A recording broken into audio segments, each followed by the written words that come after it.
Bonzo Reddick. And Dr. Reddick, why don't you introduce yourself? He was with us on the very first boot camp edition. So glad to have you back, Dr. Reddick. So Dr. Reddick, I'm the Associate Dean of Diversity and Inclusion at Mercer University School of Medicine. We have 3 campuses at Mercer. I'm the Diversity Dean for the Savannah campus, and I'm also the Chair of Community Medicine across all 3 campuses. I'm a family doctor by training, went to Morehouse College for undergrad, went to Morehouse School of Medicine for med school. I'm a family doctor, did my residency at UNC Chapel Hill, and I've been back in Savannah for a little bit more than 6 years now. I'm back in my hometown. For me, my clinical practice, I'm primarily doing outpatient medicine now. I work for a federally qualified health center. You may hear people use the word FQHC. So we receive government funding to take care of patients who are uninsured or are underinsured. And we're also a healthcare for the homeless site. So a lot of our patients are homeless. So that's kind of my world right now. I met quite a few of you all after the first boot camp, and met quite a few, quite a bit of y'all. And I think I still have maybe 1 or 2 people I still need to follow up with as well. So good to meet everybody. I'm glad to talk to you about this long journey. Once you go through all the hard work to get into medical school, how do you make sure you are successful afterwards? So, so Dr. Jones, shall I go ahead and take it away? Go ahead. All right. So I'm going to share some slides with you all. I like to have slides, not so much that you need to necessarily read the slides that much, but just to help me stay on track as well. So I said who I am. And sorry, let me get my slideshow going. There we go. So this is something that's important to me because I've not only been through the whole journey of getting to medical school and afterwards, but I've been in academic medicine my entire career. So I've been teaching medical students and residents since I got out of residency.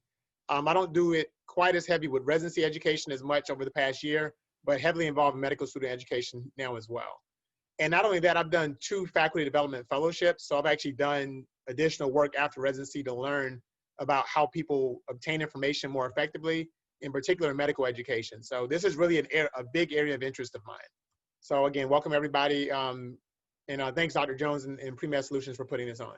So first, let's talk about what the hurdles are. Obviously, there's a lot of hurdles to acceptance. That's what the entire Pre-Med Solutions thing has been about so far, right? Is giving you all these different seminars about how to get into medical school.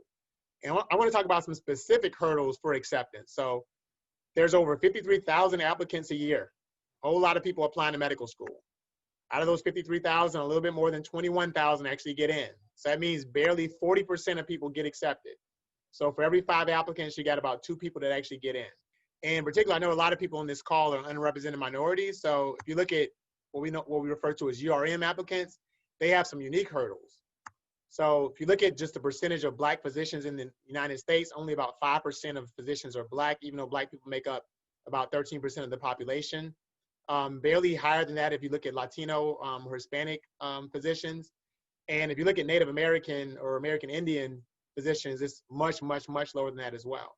And even other underrepresented minority groups like Native Hawaiian or Pacific Islanders, very, very low percent are actually underrepresented minorities. So because of that, you don't have a whole lot of mentors. So if you're saying, well, I want to be a physician, and you look at people that are in your community, you're not going to see quite as many people around you that look like you that are where you want to be.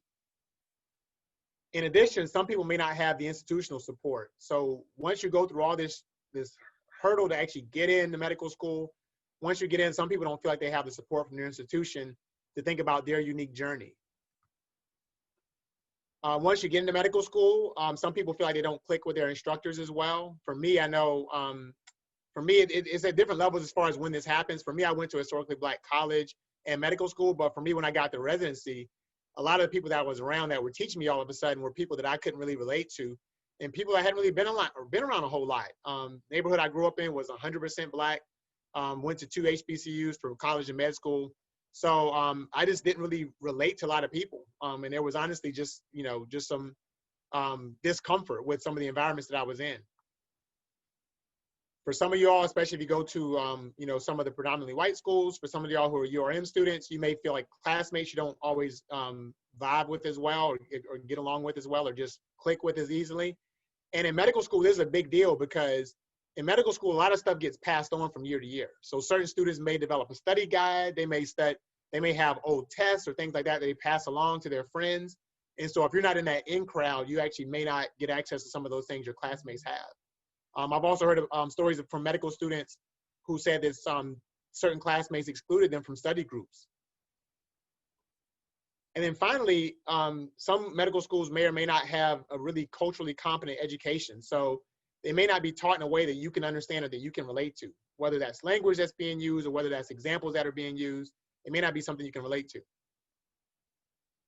And then the dreaded imposter syndrome. So for those of y'all who have not heard about that, I'm sure you probably heard a little bit about that during your during the pre-med solutions workshops. But what ends up happening is that when you're in an environment like what I just described, where only 5% of physicians are Black. If you look at Black men, for example, for me, only about 3% of active physicians are Black men, and only about 2% are Black women. So you start to feel like, do I belong here? And that kind of thing can actually interfere with your success as well. So this idea that, well, I'm a fake or I'm a fraud, I'm going to get found out, I'm not really smart enough to be here, do I belong here? And a lot of times you don't even realize that you're actually doing as well or better than everyone else, but there's that imposter syndrome that creeps into your head. And I kind of say this for fun too. And there's also impostor syndrome. So this was funny. There was actually one of my, a colleague that I am friends with, who was giving a talk on imposter syndrome. And they came to me afterwards so bummed out saying, oh my gosh, I'm such an idiot. I was doing a talk on imposter syndrome and somebody kind of chuckled with me afterwards and told me I spelled imposter wrong. Mm-hmm. And so this person was beating themselves up when it turns out that both spellings are actually okay. Mm-hmm. Those are actually both the correct way to spell imposter. Both are acceptable. And so this person took this home with them about, oh my gosh, I'm such an idiot. I can't believe I'm so embarrassed I spelled imposter syndrome wrong, when they hadn't spelled it wrong. But somebody else who didn't need to bring it up, just wanted to pick at them for whatever reason or be funny about it and wanted to bring this to their attention to try to embarrass them, I guess. And they allowed that, they internalized that. So that kind of thing happens all the time. For me, I have access to information that our students don't have. So often our students will say, oh my gosh, I'm doing so awful. I did terrible on this test, when they may not realize they had the second or third highest score in the class. Mm. So this kind of thing creeps in and can interfere with your success as well, and it starts to mess with your head sometimes. The other thing to think about is that success is not always defined the same way. And a lot of times, some of the powers that be will move the goalpost on you. So for those of y'all who aren't familiar with that analogy, if we're playing a sport and I have a goal there, and I say, here, try to kick the ball or throw the ball through this goal, and you throw it or kick it, and then I move the goalpost and say, hi, you missed. That's not fair, right? You told me I had a certain goal and you moved it. The same thing happens in real life as well, where there'll be a certain standard that's laid out. And when you meet that standard, sometimes people will say, oh, well, yeah, you did okay in this area, but not in this area. And so there's always that continual criticism. And sometimes the things that certain URM communities see as valuable aren't viewed as valuable by certain institutions. So for example, you could be a great teacher, you could be a great mentor, you could be doing a lot of work in the community, but some academic institutions may say that's not as valuable as, say, publishing a journal article. So keep in mind as well that your definition of success may not be the same as some of the institutions you're talking about. So let's get to the meat of it. So how can you be successful in pursuing your medical career? How can you be successful once you get into medical school? So a few things I think are important to make sure you're pursuing are mentorship.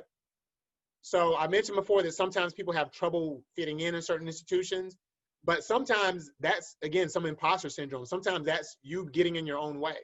So for me, when I got the residency and I didn't see a lot of people around that looked like me, I was a little bit slow to accept some of those mentorship opportunities. And once I actually accepted them, I realized that a lot of people that that didn't look like me were actually there willing to help me and actually help me able to have success in my career. So look for those mentorship opportunities. If you feel like you aren't fitting in, then sometimes really reaching out to people that do look like you are sometimes some of the easiest ways to get mentorship. I had a medical student one time ask me about that. They were saying how it was difficult getting mentors. And I was like, well, there's mentors out there. They were saying, well, I'm really having some struggle with, feel like I'm fitting in. I don't see a lot of people that look like me. And, I really haven't had an opportunity to meet some of the people. I see people walk around the hallways, but I haven't met them yet. And so I said, well, just walk up and introduce yourself. And they said, well, how does that work? Do I just walk up and say, hey, Black man, like, can I meet you? Can you be my mentor? And I said, essentially, yeah. You don't say it like that, but that's essentially what happens. It happens all the time. And we know the game. So for me, you know, in my medical school at Mercer, which is a predominantly white school, if I have a new incoming Black student and they see me in the hallway and they walk up and say, "Hey, how are you doing? I'm a new student. My name is so-and-so. It's nice to meet you." And we shake hands and say, you know, introduce ourselves. I kind of make an assumption that that's what they're reaching out for.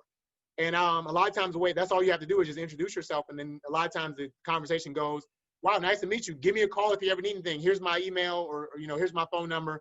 Give me a call or an email if you ever need anything." And that's how that mentorship starts. And sometimes people feel awkward doing that or feel like they're out of place doing that, but that's what we expect from you. So if that's not offered up to you, just introduce yourself to people. And a lot of times that's how those mentorship relationships start.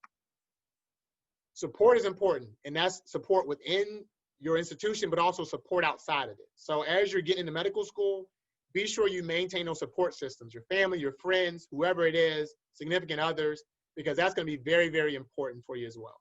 And also, you know, a lot of times, you know, the struggles that some of our URM students have are real, but sometimes your support will be from people outside of your community. So again, people are always, you know, we always hear stories about people having struggles fitting in, but sometimes your classmates that are there, even your ones who don't look like you, are there to support you as well. During my residency, I've made a lot of lifelong friends during those, and people that I've helped them in terms of their career, and they've helped me in terms of my career. So be sure that you don't close yourself off to opportunities to mingle with people from all kinds of walks of life.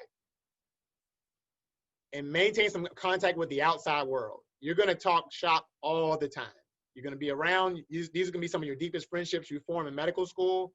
You come home, if you do like me and you marry a physician or marry somebody you went to medical school with, you end up talking shop all day long. Sometimes it's nice to have people who don't want to talk about medicine that can talk about something besides medicine to help keep you grounded.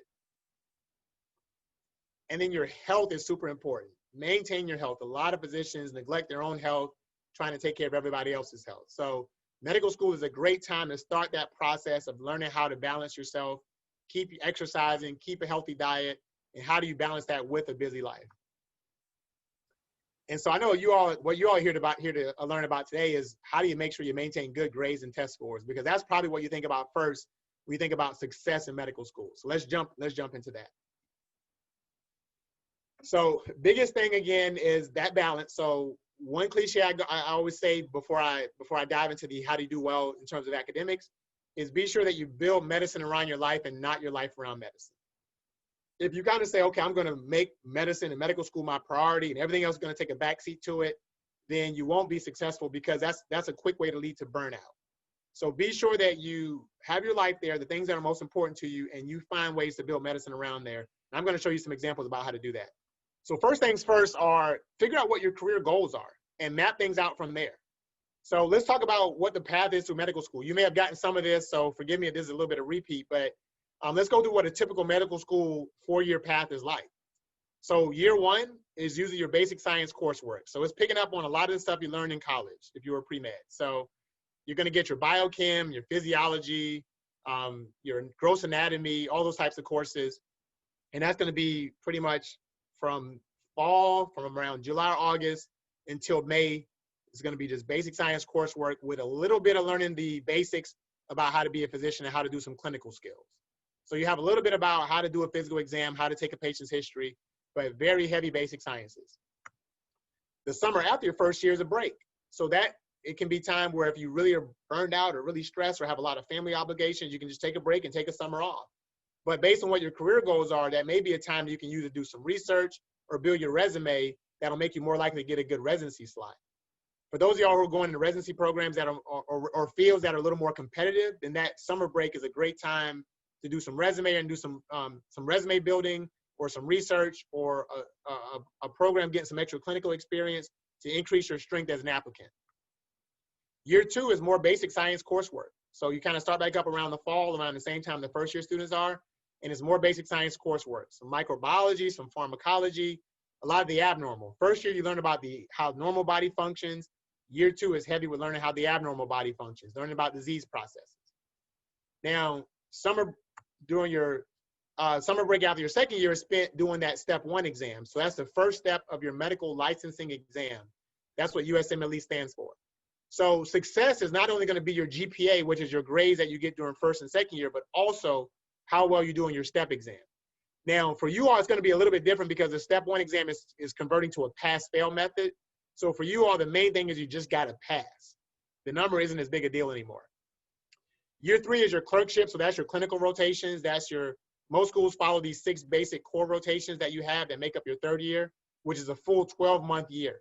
So that's surgery, obstetrics and gynecology, internal medicine, family medicine, pediatrics, and psychiatry. And then the summer after your 3rd year doesn't exist. You go right on into 4th year. So 4th year, you're going to take the 2nd step of that licensing exam. And this one does have a grade attached to it, a number attached to it.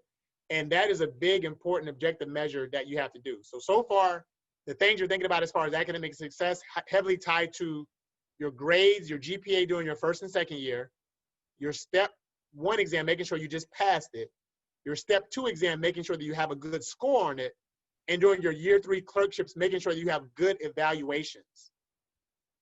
And in the summer after your 4th year, it doesn't really exist either because that's called your intern year and you're a resident at that point.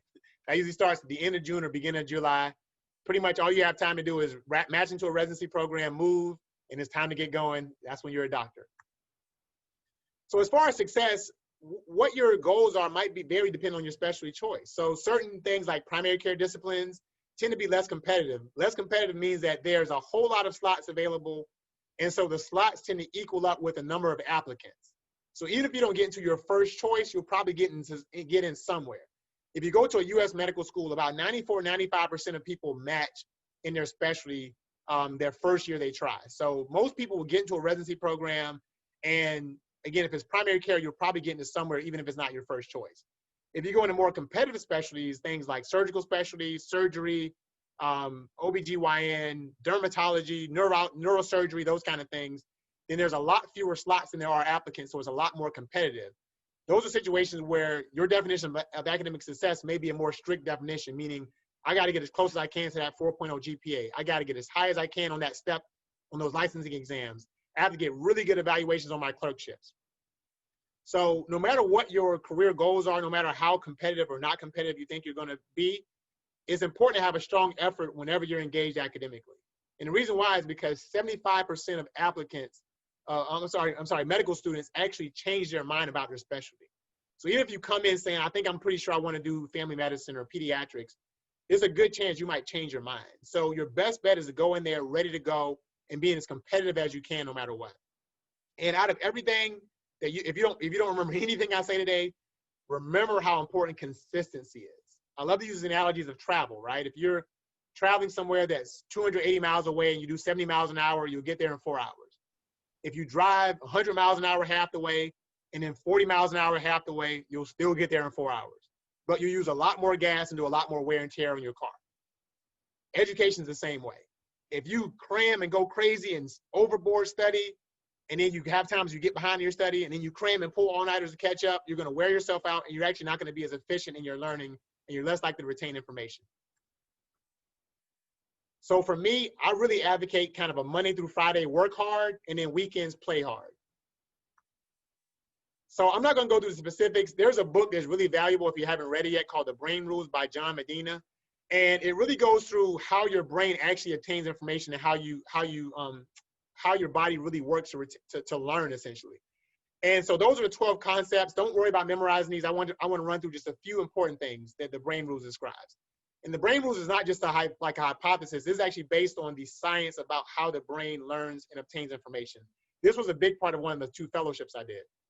So the first thing is survival. So again, knowing what your intentions and your motivations are up front is important. So what's your goal? What's your definition of success? Or do you want to go to a really competitive residency program? Or are you somebody who's like, well, I'm going to primary care and I don't really care where I end up. I don't care what state I end up. I don't really care. I'm balancing a lot of personal things. I just want to get through medical school. Versus I want to be my best. I want to have all career options available in front of me. So define your intentions and motivations up front. Exercise, that improves your brain power. Make sure you're getting good quality sleep. Try to mitigate stress as best as you can. Understand everybody's wired differently, and so what works for one person may not work for you. Even what I'm telling you tonight may not work for everybody, but I'm teaching you some general rules that generally can be applied to most people. Pay attention when it's time to do your schoolwork. Don't try to multitask. Put your phones away. Don't be checking Facebook or Twitter or whatever while you're trying to study. put your phone completely away, go somewhere quiet where you can really focus. Memory is super important. One of the brain rules says, remember to repeat and repeat to remember. So you want to do short-term and long-term memorization. So when you're doing your schoolwork, you not only learn your lesson right now, but next week when you go to a new lesson, go back and review the lesson from the week before. If you get in the habit of doing that, then when it comes time to study, to get ready for your licensing exam, then you'll be a lot more prepared. Stimulate other senses. If you get tired of reading a book, do other things. Watch videos. There's all kinds of YouTube, and a lot of times your schools will give you videos that you can learn from, and a lot of students don't utilize those videos. You can also listen. Listening boosts your cognition. So doing things like pulling up articles, review articles on your phone, and they have that feature where you can actually play it out loud. So things like when you're riding in your car, playing that lesson verbally, or for you, record what you're learning by yourself. If you review a lesson and you got it down, turn on your recorder on your phone and record the basic high points of that lesson. Listen to it when you ride in the car. All those things will reinforce your learning. And then keep in mind, everybody's experience is going to be different. The Brain Rules talks about the learning environment, how men and women are treated differently in the environment. And notice I said gender, not sex, because however you identify, a lot of times how you identify and how you present will affect your learning experience. So keep in mind, again, it's not always a one-size-fits-all. So I'm going to end with what worked for me, and that kind of applies those different methods. And this is kind of one example about how you can apply what I just described to become successful. So the guy in that picture is Sterling Roth. He was at Moore School of Medicine as the director of admissions for quite a while. Some of y'all know Sterling. Just got married recently. It was one of the most unique weddings I've ever been to with the pandemic. Didn't hug him or shake his hand or anything, but he and I developed this method our first year of medical school. We went to med school together. And so our rules were that we read the material ahead of time. So whenever you go to class, the teacher's going to tell you what the lecture is going to be about ahead of time. Read over the material. Even if you don't understand it, read over it and become just generally familiar with it before class. Second is pay attention in class and actually go to class. School's a lot different now, where they'll tell you that lectures are optional or that you can watch them on video, record it later on. I strongly recommend that you go to class. Sometimes there's things that aren't on the video, or there's conversations that don't quite get picked up on video that you won't hear. And again, if you read the material ahead of time and then actually go to class and hear the teacher say it, it will stick with you a lot more than if you just kind of read it by yourself. So then we will rewrite our class notes afterwards. So read it ahead of time, pay attention in class, and then afterwards, if you take notes, go back and rewrite those notes and kind of make summaries of everything you've learned and your big take-home points. And then from there, read the materials for the next class. And if you get to the next class, again, review that material from class before and then go over the new material as well. And just do that periodically throughout the semester. And if you do that and you rewrite those notes, you'll have nice summaries of everything. There's even online things you can do. A lot of students use this thing called Anki, A-N-K-I. That's a system where you can make electronic note cards, digital note cards, and review the big take-home points. If you do that, then when it's time to study for your licensing exam, you'll have a nice, succinct review of all the main topics you learned from your first and second year, and you'll be a lot more successful. For us, we kind of set a 4-hour minimum. So, you get out of class, say 1 o'clock, and we say we're going to study for 4 hours. Then we go to the gym and we go home. And we do that Monday through Friday, every day, no matter how tired we were. We were tired of reading, we listen to videos or listen to other methods. For our histology and some of our anatomy in our labs, we would actually go to the lab sometimes for a break, look at slides, look at a cadaver, the dead bodies. But we would always do that 4 hours minimum, Monday through Friday. And then weekend was for relaxing. I did not study on weekends because I was efficient with my studying during the week. And I had a lot of time to hang out. I went to parties, I hung out with family and friends, went to a lot of concerts, exercised, did whatever. I did not, and I found myself never having to cram for exams. I utilized this through my entire medical school, and I had the best grades of my life during medical school. I felt like I was more efficient. I studied less than I did with in college, but had much higher grades. Had a perfect 4.0 GPA across my last 2 years of medical school. So in summary, what are my big take-home points? How do you survive medical school? The biggest hurdle is getting in. Dr. Jones and Pre-Med Solutions are giving you all a good template for how to get in. It's super competitive, but it's worth it. The biggest hurdle is getting in. Once you get in, if you follow these rules, you will be successful. First thing is map out those career goals. What are your goals? What do you want to achieve? And update them periodically. And use that to decide what you're going to do with your time. If you're going to a specialty that's not that competitive, you've got a lot of family obligations, you may choose to take that summer off after first year and just relax. For some of you all who are going to a super competitive specialty, you really got to spend that summer being focused and doing things that will strengthen your application. Get mentors ahead of time. Like I said, seek out mentors and support. They help you know what kind of things you can do to be most competitive in the specialty you choose. Map out your strategy and plan ahead of time. Don't try to wait until after your first week of medical school and say, okay, then I'm going to make a study plan. Go in there with a plan. I'm going to study Monday through Friday, 4 hours minimum. I'm going to read my lectures ahead of time. I'm going to go over, things as soon as the teacher gives a lecture, and then I'm going to review things each day and summarize them. Do that, make that decision ahead of time. Maintain your support system both within the school, but also people outside of medicine. Definitely take care of yourself. And make sure you maintain consistency with that study plan. Do not cram. If you did it in college and you pulled all-nighters and did all kinds of things in college, don't do that. If you do that in medicine, you will forget 90% of the stuff you learn about a week after that. If you use this method of gradually going through things and continue to repeat them throughout, you will retain a lot of the information, and your studying will improve and be more efficient down the road. Remember, repetition over time is the essential part of the brain rules, and that's how you learn things. Continue to review them in a quiet, focused environment, review them over time, and that's how you learn information. So I thank you for your attention. I'll take any questions anybody has.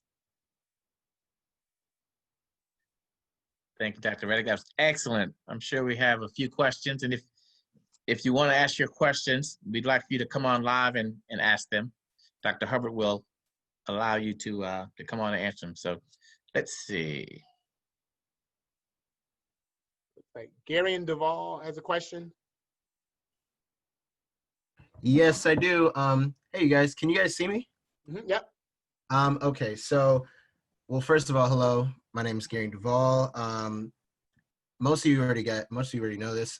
For me, I am from East Carolina University. I'm going there right now, getting a bachelor's in public health, and I'm from Raleigh. My family's from the Caribbean, and yeah, I want to do internal medicine at Brody Medical School. So that's a little bit about me. But the question I wanted to ask is, I know most people in medical school, you're not allowed to be having any jobs whatsoever. So how do you cope with paying for an apartment while also paying for medical school at the same time if you can't have a job?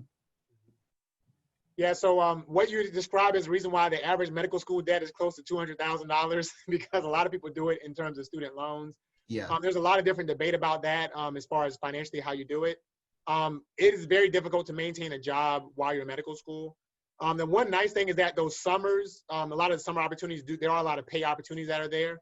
So the summer after my first year of medical school, I did research at the VA Medical Center, and they paid me like, several $1,000s over the summer to do that. So, and that was back in like 1999. So back then they were paying like $5,000 for a summer back then. So the money's probably a little bit more as well.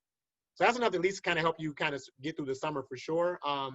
But a lot of it ends up being with taking out loans. But in third year, it's just physically impossible to work for most schools because of the curriculum. Like you just, when I was in med school, we were on call every 4 nights. Like you just don't have time to hold down a job. In first and second year, again, you really are trying to balance out, what your responsibilities are. For me, I was a single guy going through med school. So for me, I just kind of racked up a little debt, and I was fortunate to have a half tuition scholarship. So I didn't have quite as much debt as the average person. Okay. I used my summer to kind of, to save up some money and pay a little bit down. My parents gave me a little bit of help as well. And so I didn't come out with as much debt as some people, but, again, the priority is making sure you don't get through all that trouble and flunk out. So being so worried about debt that you end up flunking out of med school and end up blowing the money anyway would be much worse than, in my opinion, than picking up some debt. Now, there's a lot of ways you can do it as far as getting things paid for. There's a lot of loan repayment options that may be a different session for another day. But so things like working in an underserved area for a few years is a way to, even though you pick up that debt, you get it paid off. So yes. Places like the clinic I work at, federally qualified health centers or National Health Service Corps, where, for every year of service you give, they'll pay back 1 year of tuition. So doing things like that are ways that you can, even though you build up some debt, you can get it paid off. I'm a big fan of not having debt. So I'm a big, that's a different story for another day, but I'm not a believer in in accruing a whole lot of debt. So Right. So your biggest points in this is, Mr. Duvall, are you in contact with Dr. Bright? Yes, of course. Oh, Okay. yes. Yeah.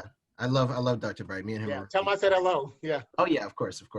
But so essentially the big things that you're talking about here are number one, just making sure you have the not networking building, but just being able to have a future job over the summer that you can work with that can help with your research, but also give you money at the same time, i.e. the hosting situation with the hospital you're working at, correct? But again, depending on what specialty you're going to, you may even have to just settle for something that may not even be as like lucrative or paying that much. So for example, if you're going into neurosurgery or radiation oncology, if you have a non-paid research job over the summer and that's the best you can get, that's worth it, because that's the kind of thing you have to have getting into a competitive specialty like that. For you going into internal medicine, that's something where, you know, there would be plenty of research opportunities that will line up with something internal medicine related. So Yes. you'll be able to find something that'll match up with your career plan. And Okay. Brody has a big, you know, focus on primary care, so you'll have lots of people around that can support you with that. Dr. Bright is an internist himself, so right. So. Right. Yeah.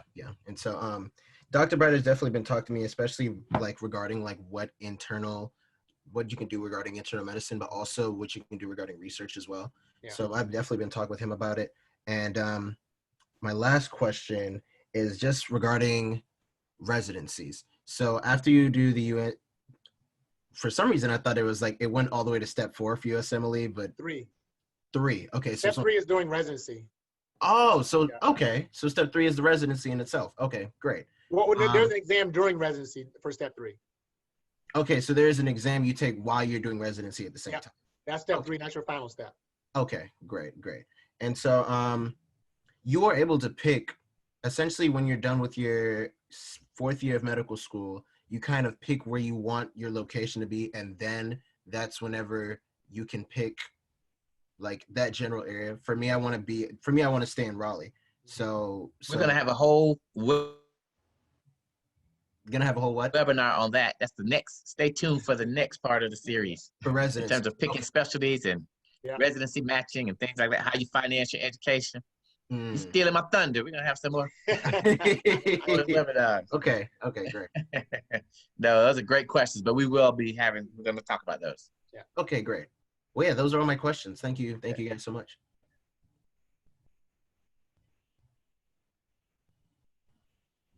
All right. Any other questions? Hi. I just I was trying to turn my video on. Oh, hi.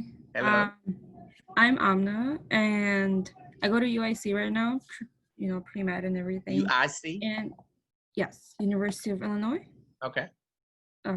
But my question was just kind of going back to the study habits and like keeping up with the studying and, you know, the Monday to Friday routine and everything. So my question kind of was like, just the way everything is right now, I feel like we're going to have a lot of online classes for like quite a bit.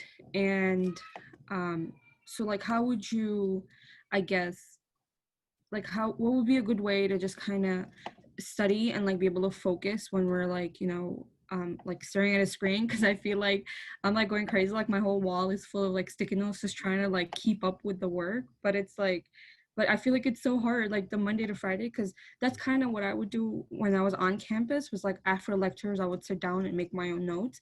But I feel like right now it's like everything is pretty much like we're self-teaching ourselves. Sure. Which can like get a little tiring. And I feel like it's like week 3 of the semester and I'm already like super low on the studying, and I just like I'm afraid it's gonna affect my GPA and stuff like that. So what would be like a good way to kind of like keep that momentum going? Yeah, and I've seen some students really fall behind with that because there's an online thing, it's recorded, and they say, oh, I'll watch it later, and they get busy doing something else, and all of a sudden it's days later. The way that brain rules work, and that really is true about how people retain information, the longer time goes between you reviewing it, the least likely you are to retain it.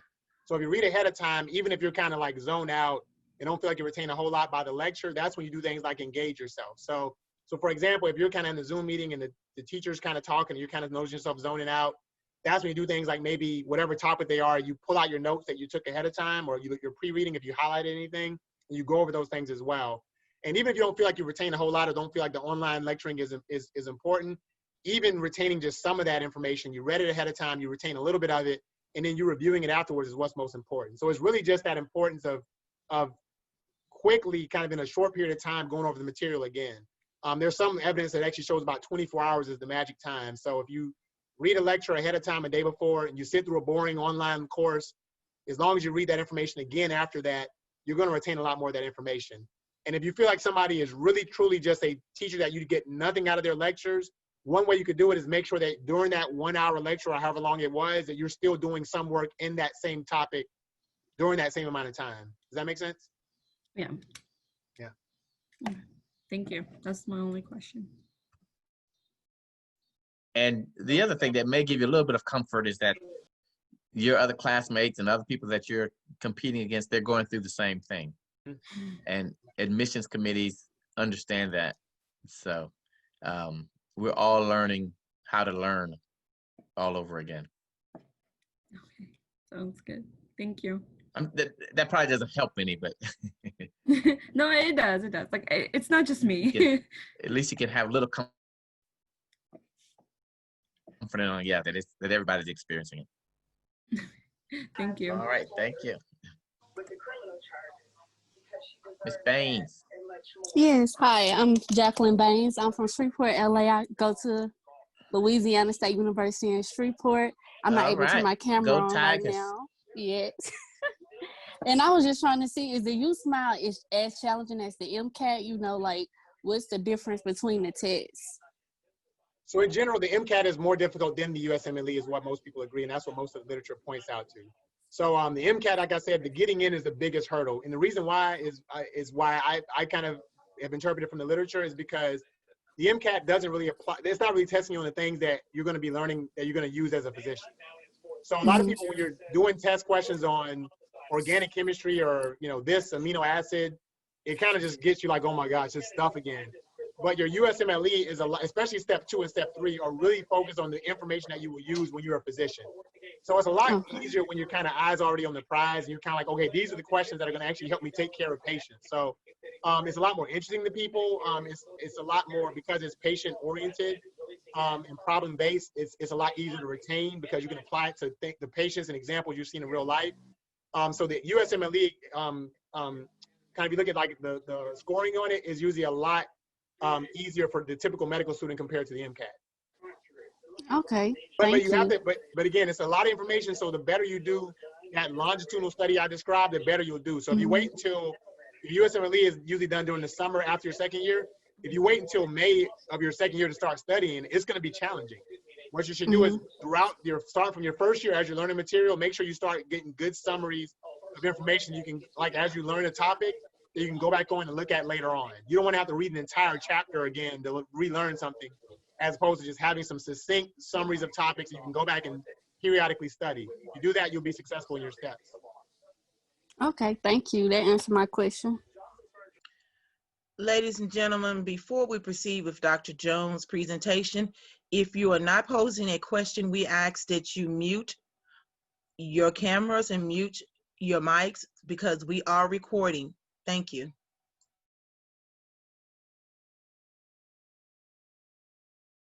All right, we'll take maybe one more question if someone has one. I have a question. I'm trying to make my camera work. Hi, my name is Parmis. I'm a junior at Georgia Southern University. Okay. And I have 2 questions. So how many steps are in the USMLE? Is there like 3 steps or is it just one time? There's 3 steps total. So step 1, you do the summer after your second year. Step 2, you do at the very beginning of your 4th year of medical school. And then step 3, you do during your residency program. And every residency program has different rules about when you do it. For me, I didn't take step 3 until I was in my last year of residency. But some residency programs require you to take it during your first year and require it before you can get promoted to your second year of residency. But you'll already be a family medicine resident or a surgery resident or an OBGYN resident when you take your 3rd step. At that point, you're already in residency, so nobody cares about what grade they get on their step 3. The step 2 is going to be the most important one for you all because it's the one that has a grade attached to it that will be used for your selection as a residency. And another question was about residency. So you mentioned that they're gonna have interviews for residency. Is that for, do medical schools do interviews for their medical students as well? Yeah, so you have to do an interview to get into medical school, and then you also have to do interviews to get into residency. This year's a little bit different. I'm on our admissions committee at Mercer, and we're doing all of our interviews virtually by Zoom. I think most medical schools are doing that now. And residency programs are doing the same thing. we're hoping and praying that by the time you all become residents, COVID will be long gone. So I'm sure interviews will be back to normal. But there will be a hefty interview process. A lot of fourth-year medical students spend a lot of their fourth year traveling around in different areas in the country doing interviews. Okay, that was all my questions. Thank you. All right. We'll have a chance for a few more. Dr. Riddick's gonna step out for a second, but he'll be back on. I'm gonna go ahead and give my part of the presentation. And what I wanna do is I wanna kind of summarize a little bit of what we've been talking about for the last 6 weeks, go over that. But I also wanna tell you a little bit about my story, because my story is probably very similar to what a lot of you out there are experiencing. And so I'd like to share my story personally with you.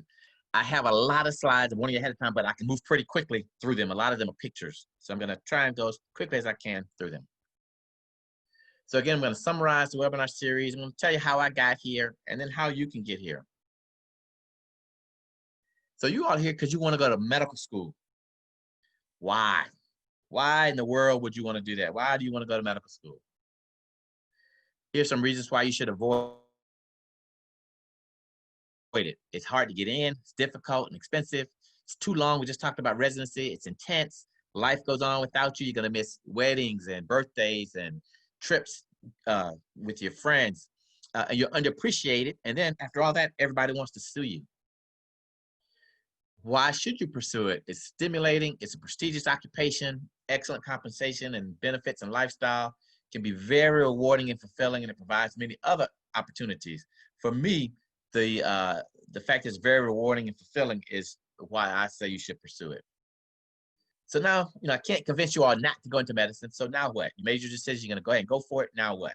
What are the requirements for admission? I'm not gonna really go over the requirements for admission. We've kind of done that throughout the whole process. What are admissions committees looking for? When and how do I apply to school, and what school should I apply to? So we've had a talk about each one of those. I just want to hit on some highlights as we go along. What are admissions committees looking for? They're looking for someone that's intelligent, compassionate, resilient, curious, well-rounded, and some of them are looking for students that are diverse or people that are diverse. But not all. So if you have all of those qualities, then you're ready for medical school. So what is a good applicant? You always hear, oh, you're a good applicant. You're not a good applicant. What is a good applicant? Someone that has consistently good academic performance. So not just sometimes, consistently. You have good ideas, good judgment, good discipline, and you're a good person with a good heart. These are some of the statistics. I know we've kind of talked about these throughout, but and these were from 2018, 2019, but they're always about the same. The mean science GPA for accepted students, you see for Black students is 3.38, for Hispanic students, 3.51, compared to the others. But again, this is just a mean. We take students that have less than that, and some students have higher than that. But that's a good mean for your science, otherwise known as BCPM, biology, chemistry, physics, and math. In terms of the overall GPA, you can see again for Blacks, 3.51, Hispanics, 3.60. MCAT scores. So you see the mean MCAT scores for Blacks, 505, Hispanics, 506. I tell you, most of the students that I see on the admissions, through the admissions process, this is higher than what I think is recorded here. I mean, this is higher than what we're actually seeing. I don't think the average is 505 for Blacks or 506 for Hispanics. Extracurricular activities, we touched on that. What are some of the extracurricular activities you should be participating in? Well, you have to shadow. Right now with COVID, it's very difficult to shadow, but in normal times, you have to get your shadowing in. Volunteering is very different from shadowing. Volunteering may be, at a nursing home, or it may be tutoring, or it shows something, that you're giving back to the community. Employment, not as important, but if you have an employment that's pertinent to trying to get into medical school, that's good to have. Like if you're a scribe or something like that, that's really good. If you've been a teacher, or if you've done research, certain medical schools really focus on the research aspect. Some don't really care at all. As a clinical person, I didn't really focus that much when I met someone who had done research, unless it was really high-powered research, and if you've gotten presentations and gotten papers printed, published, I didn't really worry that much about research. But if you go to a research-based institution, that'll be different. We had a good talk about allopathic and osteopathic medical school. I'm not going to go into that. The really big difference is that osteopathic physicians also have manipulation in their toolbox that they can use. I do think it's a little bit easier to get into osteopathic medical school, not because the standards are any different, but maybe the competition is a little different because most people want to go to allopathic school. So your competition may be a little bit less going into osteopathic medical school. I'm on faculty at PCOM, which is osteopathic medical school. We make good doctors there, and you work side by side with other doctors. You can go any specialty that you want to. So that's a very good option. They cost about the same, so it's really not much difference. What school should I apply to? We had Dr. Smitherman last week talking about that. I want to go a little bit into detail about that, but this is the one time when you get a chance to say, what do you want? And there are a lot of factors that you should look at: the personal factors, demographic factors, financial factors, and institutional factors. And we'll go through those a little bit. Do you have any ties to the school? What's your race and gender? Those can play a part. What kind of academic record do you have? Where's the school located? What's the culture of the school? What does the school focus on? How much does it cost? And what are some intangibles? And we'll go through those. Ties to the school. Is your parent an alumnus, or are you an alumnus of a particular institution? If you are, you may get a few extra points, literally or figuratively, when you submit your application to that particular school. Again, do you have any family ties? Did your grandfather or your father or your mother, grandmother go to a particular medical school? Again, you may have some ties there. Financial ties, like do you donate? Does your company or your school have any type of financial relationship with a particular institution? And finally, what are the special qualities that you have as an individual? What are your special talents that you may have? What are some of the experiences that you've had that may make you more suited for one particular school or one type of school over the other? Again, we talked about the race, gender, religion, and sexual orientation. Now, these things should not be used as a reason or barrier to keep you out of school. But there are some schools that are more friendly when it comes to diversity or gender, sexual orientation. So you need to know, what are those schools? I like to seek diversity because they will seek it because they want to, other because they have to. You want to go to a school that has diversity because they want to. And a lot more schools. Right now, diversity and inclusion is hot. It's a good time to be a minority right now. It's always a good time to be a minority. But especially now, if you're trying to get into medical school, champion your diversity and apply to any school that you want to go to because you are qualified. Personal factors. Here's where the academics come in. What's your GPA, your MCAT score? You can't have a low GPA or borderline GPA and think you're going to get into Harvard or Duke or somewhere like that. So you have to be realistic with yourself. If you have marginal MCAT scores, you may get into school, but again, you're not going to get into Stanford or one of the higher level. I don't know who decides the levels, but it would be one of the more competitive academic schools. So you have to really reassess what's your GPA and your MCAT scores. Do you have a really good research background? If you have a good research background, you should probably look at some of the research-based medical schools. Some of the demographic factors. Where is the school located? It's much cheaper to go to an in-state school versus an out-of-state school. But do you want to base it all? It's really, I wouldn't base anything on finances alone. Is it a desirable location? A lot of people want to come to Atlanta to go to medical school. But you can have a lot of distractions here in Atlanta.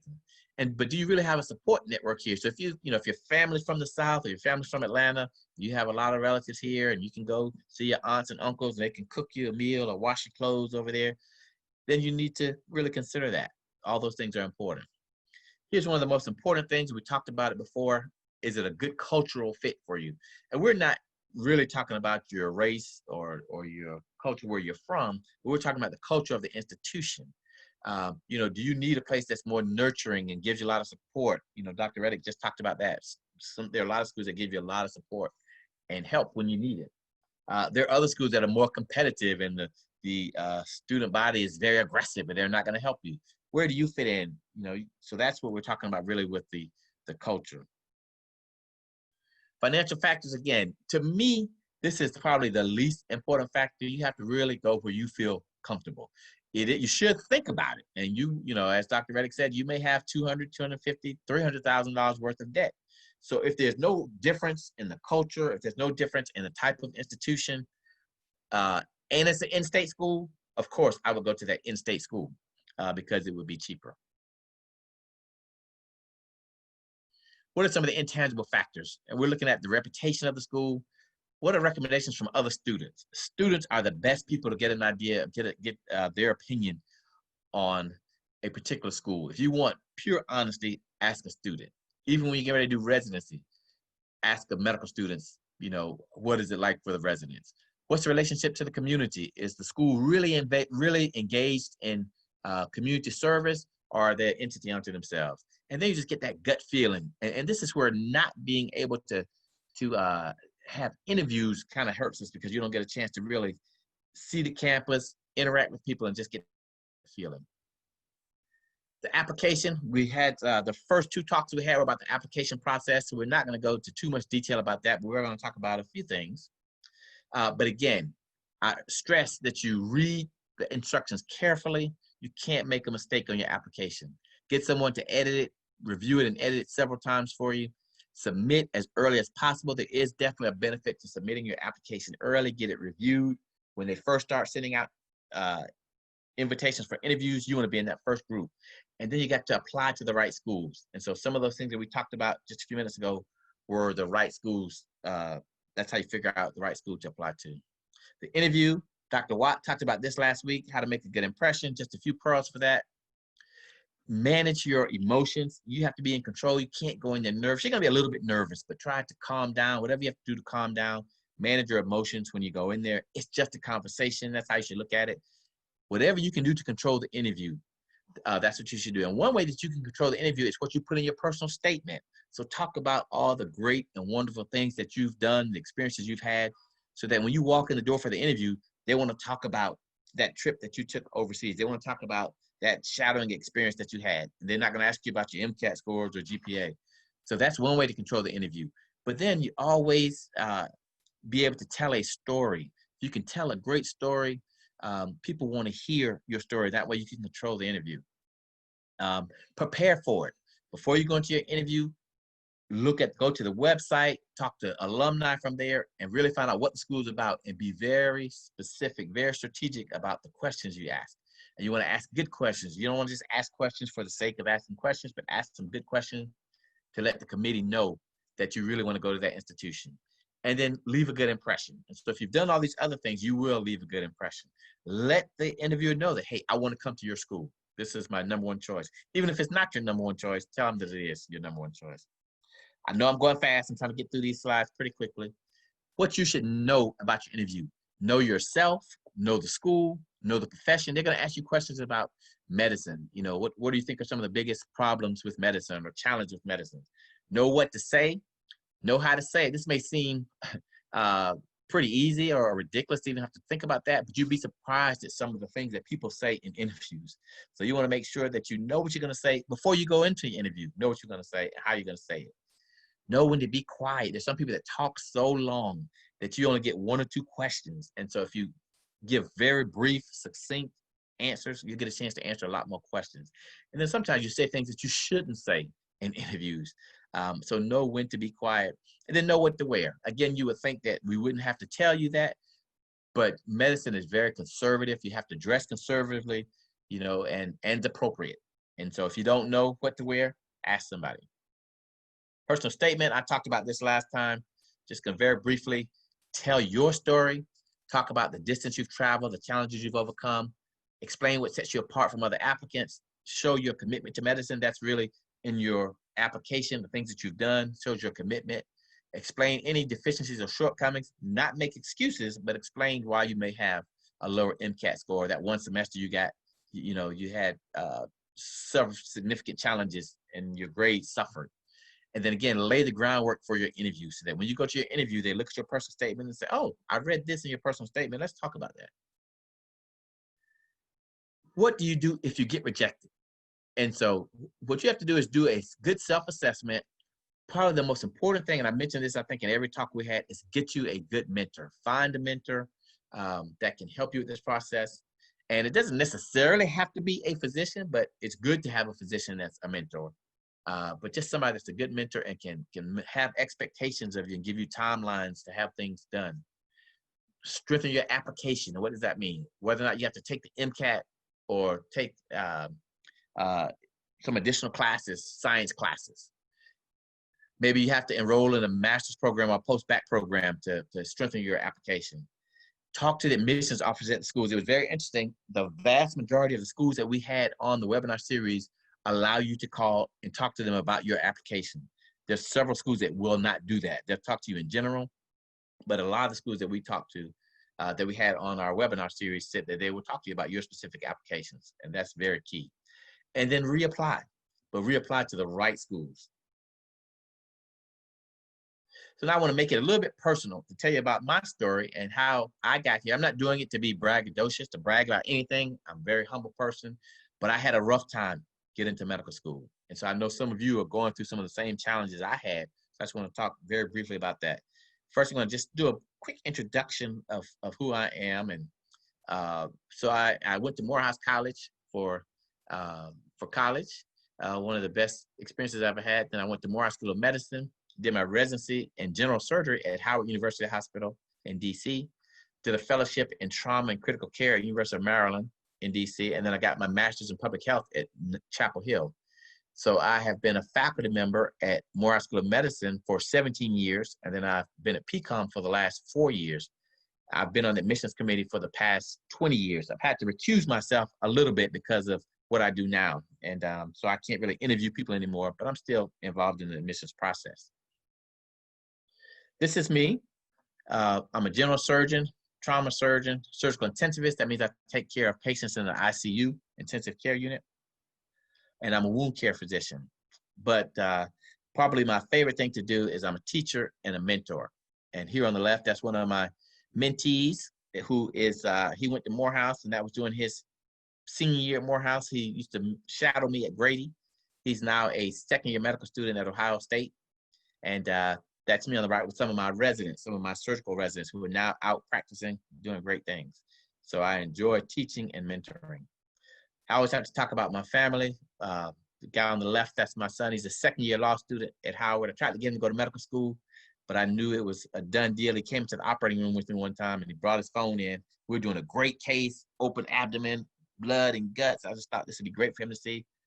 And he was just looking at his phone the whole time, then looking up at the case not one time. So I knew he didn't want to be a doctor.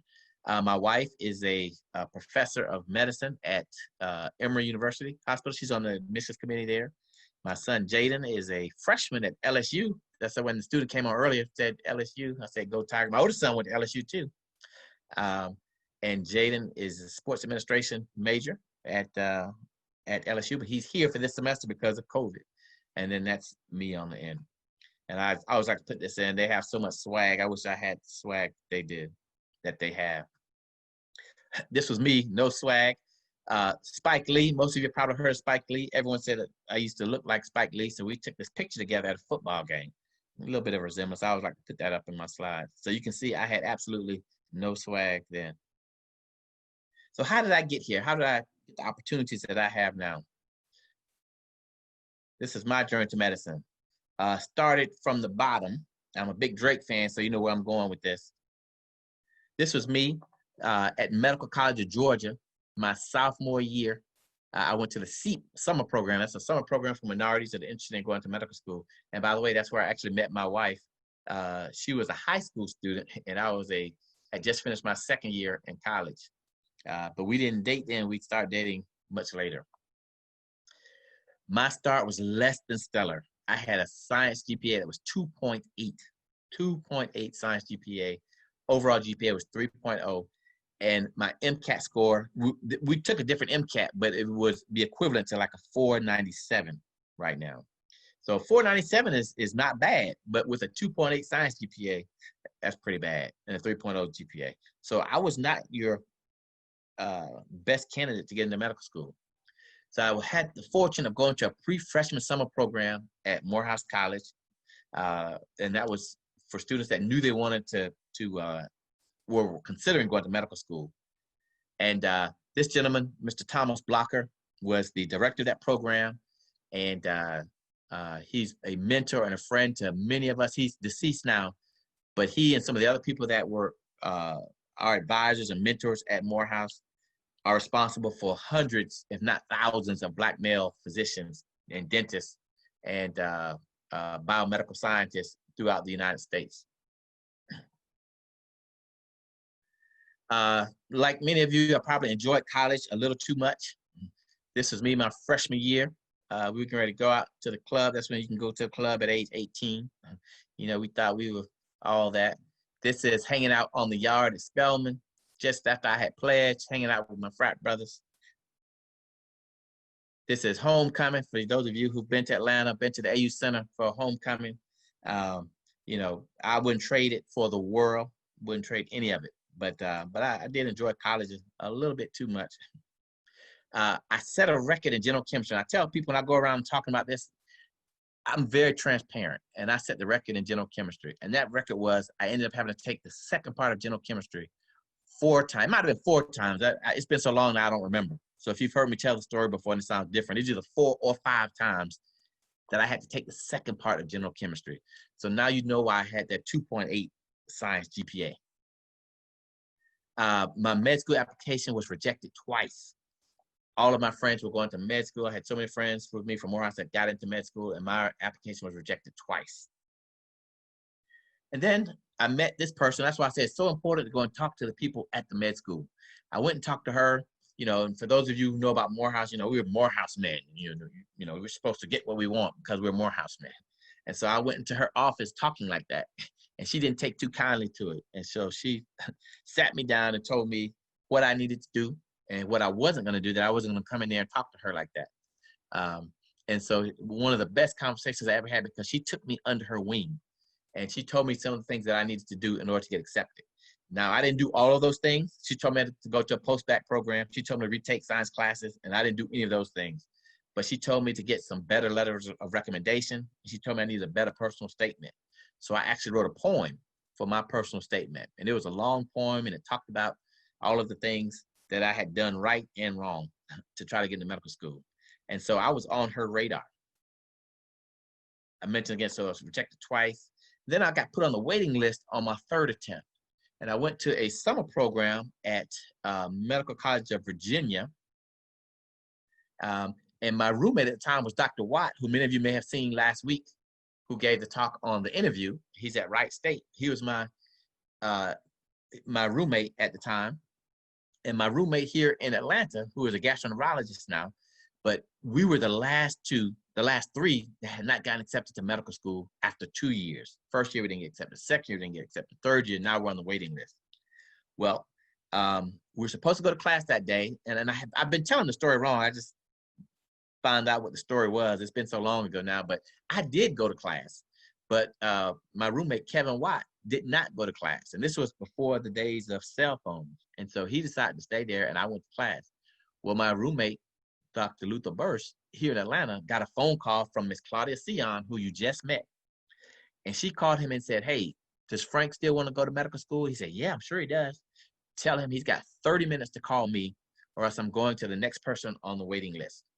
And again, this was before the days of cell phones. We didn't have pagers or anything like that. All we had was a phone in our dormitory room. We were lucky to have a phone in the dorm room. So Luther Burst called Dr. Kevin Watt, who was there. He answered the phone, and he ran and got me out of class. And I came back, and I was able to call Miss Sion and say, "Yes, I want to go to medical school." She told me, "Will you be here Monday morning?" This is a Friday afternoon. And class started that Monday. And so I called her, and she said, if you want to come to school at Morehouse, be here Monday morning. I said, "But I don't have any money. I can't pay for it." She said, "I didn't ask you that. I told you to be here Monday morning, and I'll take care of everything." And sure enough, I drove back from Virginia, got there. I was nervous the whole way. Maybe I'm not really in the class. Maybe, something's going to happen at the last minute. But when I walked in the door Monday morning and I saw they had one of those little cards with my name on it, I knew that everything was real. And so I have her to thank for giving me the opportunity. I'm a big believer in fate, and that things happen for a reason. And if Kevin Watt had gone to class that day, or if something else had happened, if Luther hadn't been home to get the phone call, I probably wouldn't be a physician right now. So how did I get in? I already told you about the mentorship. with Mr. Blocker and all of the other Morehouse graduates that were going to medical school. People always came back and did talks and everything. And then the mindset, I had the mindset, I was passionate about it. I knew it's what I wanted to do. I wanted to go to med school, but then I was motivated. I was motivated by the people around me. And it's very important to be around people that are going to help you. No one's that's going to bring you down. And I love this, one of my favorite pictures. These are some of my frat brothers here. And let's see, I don't know if you all are seeing this or not, but this gentleman with this, we call it shooting hooks up on the left, that's Dr. Keith Allen. He is a cardiothoracic surgeon. Dr. Jonathan Pryor, he is a trauma critical care surgeon. Miles Johnson is a family medicine doctor and pain physician. This is Dr. Burst, the one who got that phone call that changed my life and gave me the opportunity to go to Morehouse. And he ended up graduating with me at Morehouse School of Medicine. This is Len Starks. He's a PhD in chemistry. He is an emergency medicine physician. This is Kenyon Fort. He is an oral surgeon in Tampa, Florida. And Lloyd Bridges, he is a primary care doctor in Charlotte, North Carolina. Now, I say that to say, again, you have to surround yourself with people that have some of the same goals and ideals that you have. These are my fraternity brothers. You know, we get a bad name sometime, but everyone, and there's a lot more of us that are physicians and, you know, doing great things. But I want to point this out particularly because these are just a few of the guys from Morehouse that went to medical school. So we all have critical life experiences. We have the good, the bad, the ugly. These are some of the good ones. You know, my family is great. The education and teachers I had all the way through elementary school, through college, just amazing. Except for my chemistry teachers. I hated all my chemistry teachers. Choosing Morehouse College to begin with was great for me. Pledging Omega Psi Phi was great. Really taught me about perseverance and a lot of other qualities. Choosing Morehouse School of Medicine to go to medical. I didn't have to choose Morehouse because that was the only school I got admitted to. So I can't say choosing MSM because that's the only place I got admitted. Choosing to go into the field of surgery and trauma surgery in particular, because as a trauma surgeon, you have little emergencies all the time. And so I don't really get stressed out much. I handle stress pretty well because of the fact that I'm a trauma surgeon. And joining Morehouse School of Medicine faculty, I stayed at Morehouse for 17 years. I loved every minute of it. I'm still adjunct faculty there now. And then leaving Morehouse was difficult, but it was great because it gave me the opportunity to free me up to do what I love to do, and that's mentoring. If I was still at Morehouse taking calls, doing surgery all the time, I would not be able to have this mentoring program. So I love every minute of it. I'm still on faculty there. And I love being on faculty at PCOM. Currently, president of the lab, don't worry about that, Atlanta Medical Association. What was bad? Talked about my MCAT scores, my science GPA that was just torpedoed by having to take chemistry. And I forgot about calculus too. Don't get me started talking about calculus. Pledging Omega was good and bad.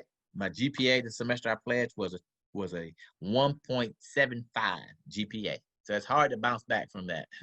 I failed part one of my boards. We talked about step one or part one of the boards, USMLE now, but I didn't pass it my first time. I've always been a pretty good test taker, but I didn't study. I was doing too many other things, so I failed it the first time, but I bounced back and took it the second time. Got burned out in trauma critical care. And then when it comes to taking your surgery boards, I didn't pass my surgery boards twice. I didn't pass my surgery boards. And so, but I was not going to give up. I knew I wanted to be a surgeon. You know, I knew that I could overcome it, and I was determined, and I did. What was the ugly? Junior in high school, I always put this here as one of the ugliest years in my life. I had so many things that, nothing tragic, but so many things that that was a bad year for me. Again, I talked about setting the record in chemistry, my science GPA, being rejected twice from med school, fired twice in residency. These were not my fault. I won't go into those, but these were things that were kind of out of my control. But I got fired twice in residency. You know, you would think that I would have given up by then, but it's just not in my constitution to do that. I don't like failure, so I stayed strong. And then, you know, the old saying, those of you from the Baptist church, you know, we always say joy comes in the morning. And so I've had some great things by sticking to it and by being determined, by having a lot of help, but by having great, great, great mentors, great family. I've been able to overcome a lot of challenges. They've stuck with me, and I won Physician of the Year. This was in 2018 from the Atlanta Medical Association. So when I look back for all those struggles I had, and then to be recognized by my peers as Physician of the Year, and then I became president of the Atlanta Medical Association, another honor that I cherish. We've been able to do a lot of great things, but again, were it not for my mentors, I keep saying that over and over and over again, get you a good mentor, surround yourself with good people, don't give up. And then I was recently elected president-elect of the Morehouse School of Medicine National Alumni Association. So next year I will be president of that association. So started from the bottom. Now I'm here, like I said, big Drake fan, but I don't mean that arrogantly or conceitedly. So now what? Now that I've done that, you know, can I sit on my laurels and just enjoy, you know, being what I am? Absolutely not. To whom much is given, you know, the rest of that. This is me with some of my students at a community service event. Community service is very important to me. We have a combination of Morehouse students, Emory students, PCOM students, residents, and I love this mosaic. This is what, you know, it's all about. We were here taking care of the homeless population. Another picture working with some of the nurses there. But this is what I want to end with, Pre-Med Solutions. Why did we find Pre-Med Solutions in the first place? I made a promise to myself that if I ever got into med school and I ever had the chance to help others, that this is what I would do. And so by leaving clinical practice, I still do practice clinically, but not as a surgeon, that if I ever got accepted, that I would spend a lot of my time helping other students, and that's what Pre-Med Solutions is all about. We're a comprehensive mentoring and advising program, and we provide advice and education and we focus on underrepresented minority students, Black, Hispanic. You know, we'll help everyone, but we have a true passion and focus for helping underrepresented minority students. Our team is large. We have medical students from across the country, and we're going to be expanding that. I have faculty and other clinical physicians from across the country that can serve as mentors. We're right in the middle of just one of the things that we do, helps you develop an application timeline, MCAT and mock interviews. That's one of the great things that we're able to do. And we're going to try to figure out how we can do that virtually. You will be hearing from the medical student mentors. They're going to be having a few webinars coming up. These are some of our students from Georgia State University, MAPS students. I'm sure many of you are in the MAPS program. These are some MAPS students from Mercer. One of these students I know at least has gotten accepted to Morehouse. This was another big mentoring group that we have. It's called Why We Can't Wait Mentoring. These are some of my CAU pre-med students. I think one or two of them have gotten accepted to med school. These are some Georgia Tech students. So I do a lot of speaking for MAPS and other groups. I'm totally committed to helping our underrepresented minority students get into school. And these are some of my med student mentors from Morehouse. They are now third-year medical students, but they were there not from the beginning, but they got there early. And so they are very passionate about mentoring and helping you. So you all will be hearing from them. They will be, because you'll love talking to them. They just went through what you're going through right now. You'll be hearing from them very soon about this process. I love this picture. This gentleman right here is Dr. Louis Sullivan. He used to be the Surgeon General under President Bush. He was the founder of Morehouse School of Medicine. Just a legend, just a legend. You look at this gentleman right here, you can see they almost have the same pose. This is one of my mentees right here who graduated from Emory. And I was going through my emails the other day and I came across the email that he had sent me. I met him at a Atlanta Medical Association event and he sent me an email saying, thank you, but I don't think I'm gonna apply to medical school. I don't think I'm ready. I don't think I have the credentials. And we had a chance to talk to him and say, you absolutely are ready. You're ready. And so now he is a second-year student out of the University of Iowa, and he's the SNMA president. And I'm so proud of him. He's had a very challenging life, and he's overcome, and I'm looking for great things for him in the future. But I love just, you know, they almost look like, it looks like that could be his grandfather. These are some of my students from PCOM, but look at all these underrepresented minorities that are interested in going to medical school. And that is my passion. That's what I love to do. And if I could mentor every one of you individually, I would love to. I can't, but I'll do my best to help you get a mentor. So what should you be doing right now? take advantage of every opportunity that you have, every opportunity. Whether or not you think it's a good or a bad one, take advantage of it. Study hard and get good grades. Play hard. You heard Dr. Reddick say that. You got to play hard. And some of that play is things that you can put on your personal statement and talk about in your interview. Athletes. We love to have athletes applying to medical school. Love to have people that are musicians or artists or dancers apply to medical school. So understand the process. That's what this whole Pre-Med Solutions thing is about, helping you to understand the process, to navigate the process. Doesn't matter what school you go. Well, it does matter. Some schools have excellent pre-med counseling. Other schools, particularly some of our HBCUs, don't have any pre-med counseling. But we're here to support whatever you have in school. We're not here to take the place of that, but we're here to support that. Ask for help when you need it. Learn from others' mistakes and successes. I've had lots of mistakes and lots of successes. So, and your mentors and other people around you have the same experiences. Make sure that you reach out to them. Attend pre-med seminars. These can be so useful and so helpful. And again, the last thing I'll leave with you is get a good mentor. I can't tell you anything else better than getting a good mentor. This is just one of the pictures on our website. We're in the process of getting a new website. You can go to our old website, www.premedsolutions.com, but it's kind of old. We're getting it redone. We're adding our new mentors. This is from MUSC, and they were on our expo, and you can see that they have very committed to increasing diversity at their med schools. The young lady right here is my niece. She applied, wanted to go to Morehouse School of Medicine so bad. I was on the admissions committee, still couldn't get her interview. And she went to MUSC, and she was a superstar at MUSC, and went to Houston and just finished her OBGYN residency, and she won Resident of the Year. And she is just doing a phenomenal job. So, you may think you want to go to a particular school, or you may think you want to go to med school this year versus next year, but you don't really have that say so. So all you can do is do what you can do, control what you can control, and then let everything else happen. And so our whole goal is to change the face of medicine one doctor at a time. And that's what Pre-Med Solution is about. Be glad to answer any questions that you may have. I know there's a lot of slides, but I want to go through that, kind of summarize that, and I'll be glad to take any questions or any comments.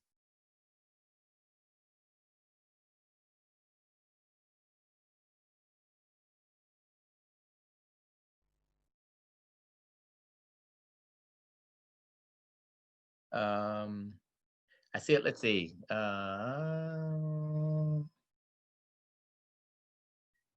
see a lot of comments. Thank you for your comments. So somebody knew my medical student that was interviewing there, the one that's at Ohio State. That's my mentor. Okay, excellent. Hey, you got to pay it back. That's what this is about, paying it back. So I will, when you all get into med school, I will be calling on you to be mentors. Definitely. Someone had a question here, if they're going to have access to all the slides presented. Yes, we're in the process right now, and we could have just put them up, but I wanted them to be nicely done. So we're getting someone, a professional, to edit them and make them really nice, and they will be up on our YouTube page and on the website once we get the website completed, and on some of our other social media outlets.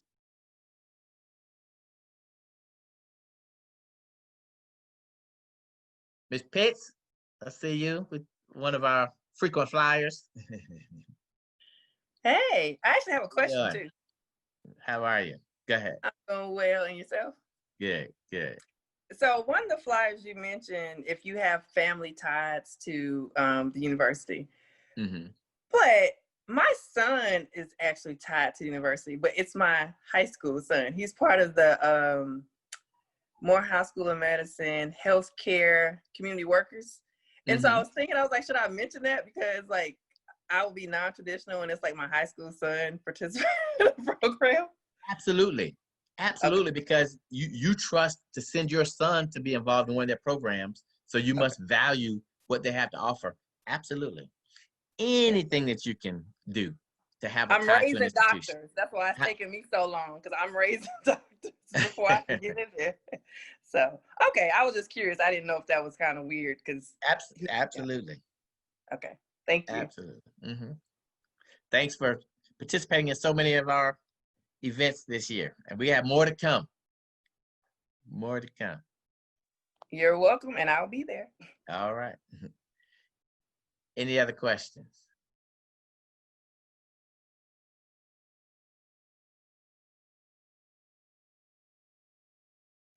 I didn't see any additional questions in the chat. Okay. All right. Well, if there are no other questions, Dr. Reddick, are you still there? Yep, still here. Okay. Did anybody have any other? Sorry. I have one more question, if it's okay. Yeah. So I came in a little late off of a session when you were talking about working during medical school. And so one of my questions were, I'm currently a licensed psychotherapist. And so I've been strategically moving everything to telehealth. So when I do get in medical school, I could do like, maybe 5 sessions a week. One a day isn't awful, at $150, I can still make a decent amount of money while in school, but I didn't know, what were your thoughts about working if I actually can make really good money with a small amount of time to do it, I guess. Good question. Yeah. I have my thoughts. So Dr. Reddick, what do you say? Yeah, I think you might be one of the exceptions that can pull that off. If you think about the amount of time that somebody else would have to work kind of a typical job that most people coming out of college would do, you probably wouldn't be able to, they'd have to work like, 10 hours to make what you might make in 1 hour. So in your situation, you'd be making so much more per hour compared to the average medical student probably, that you could pull it off. Typically, like I said, I haven't known many medical students who are able to work until their 4th year of medical school. 4th year, you can do whatever you want to do during your 4th year. You got all the free time in the world, but the first 3 years is very challenging. But you can pull that off using the study method I talked about earlier, where you really study hard Monday through Friday, and have your Friday, Saturday, Sundays off. Like even if you just did it only on Fridays, every Friday, that you could pull that off. Or if you said I'm going to take an hour or two after I get out of class, do it, and then get busy studying, you could pull that off. There's not many other jobs where somebody could only work for 1 hour or 2 hours in a day and it'd be meaningful, or where their boss would allow them to do it. So you're probably the one exception where you could pull that off and do a good job of subsidizing your income and your tuition. Dr. Jones? Amen. Thank you. I feel exactly the same way. I didn't want Dr. Reddick to get mad at me if I said it was okay. I think it's 100% okay in that situation. Yeah. It's just most people can't work kind of 1 hour here and there. And again, most jobs aren't even available to do that. But even if you did, you do it and make what, $10, $15, $20, it's probably not worth it. But in your case, keep those skills up. Yeah, absolutely. Hello, my name is Nkechi. Today's section was very awesome. Thank you so much, Dr. Frank. Where are you calling from? Oh, I'm currently in Virginia. Okay. Well, I'm all over America. I'm an international student from Nigeria. I went to school in Pennsylvania. You don't need all that story, but that's good. Thank you so much for this opportunity. I've been enjoying this series. I wanted to just ask Dr. Reddick, I didn't understand what you said about the difference between imposter and impostor. Can you please go over that again? Thank you. So it's the same word. It's just there's 2 acceptable spellings of it. Oh. And the point I was making was that somebody who was giving a lecture about imposter syndrome had their feelings hurt because somebody told them they had the word spelled wrong. And so the irony of it was that they were giving a lecture on imposter syndrome and they were a victim to imposter syndrome because they allowed this person to tell them something that wasn't true, which was that the word was spelled wrong. You can spell it either way. And they allowed this person who was just being a troublemaker, just trying to make them feel bad, to think they weren't smart, think they were stupid for not knowing how to spell imposter when they actually had the word spelled correctly. Okay. So it was just showing how a lot of times, even when you're right, or you're doing the same thing everybody else is doing, a lot of the URM students, residents, physicians, we allow people to make us think that we're not as smart as they are, or that we don't belong. And we are as smart as they are, and we do belong. Thank you so much. Thank you. Thank you. Have a great night. And that's a great example. I know my wife was doing a presentation and she was talking about imposter syndrome, and both of us took like 10 minutes to look it up to see how do you spell imposter. We couldn't figure it out. So it really hits home. Can I yes. ask a question? Hi. Hello. I wanted to ask, well, Rachel St. Bernard, I've spoken to both of you on, Yeah. in this webinar before, but I missed last week. So I'm hoping it comes up on a YouTube page quickly because I was familial obligations. But I wanted to ask, I've been removed from school for some time now, and it's hard to get You guys, please. Let them talk. They want to talk to you. They want to ask questions. You guys would never hear me. I kind of run off to a room whenever I'm on the session to ask a question. They want to ask a question. When, being removed from school, I've been trying to join groups. For the Pre-Med Solutions Bootcamp, I signed up on the webpage from the Excel sheet. Uh-huh. A mentor. And so I wanted to know, how do you guys process your emotions when mentors or, people who should be helping are too busy? Because I've had people helping me like this application cycle. I am a reapplicant, and they'd say, "Oh, we're gonna help you with secondaries," and then they'd be like, "I can't do it because I have this class." And I understand, I tell them, I say, "I don't understand what you're going through. I know you're busy. I'm not a medical student yet." But then I feel like I'm lost. And, a few of the groups that I'm in, I'd ask, "Hey, is anyone here to just read over my secondaries? Because it's important to me to make sure they're done well." And I hear from no one. So I'm like, I kind of feel like I'm lost in the sauce. So how do you guys process that without feeling a bit offended by it? Well, first of all, let me apologize, because if you sent your application through Pre-Med Solutions, I have been busy and I haven't really looked at it, but like once a week.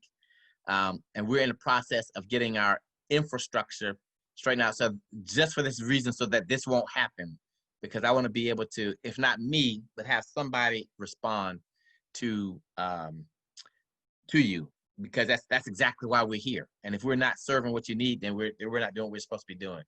So please reach out again, and I'll be glad to. I'll definitely look for it, and I'll read over your personal statement, and I'll get back in touch with you. But to answer your question, people are busy sometimes, but it's not an excuse. So you have to be persistent.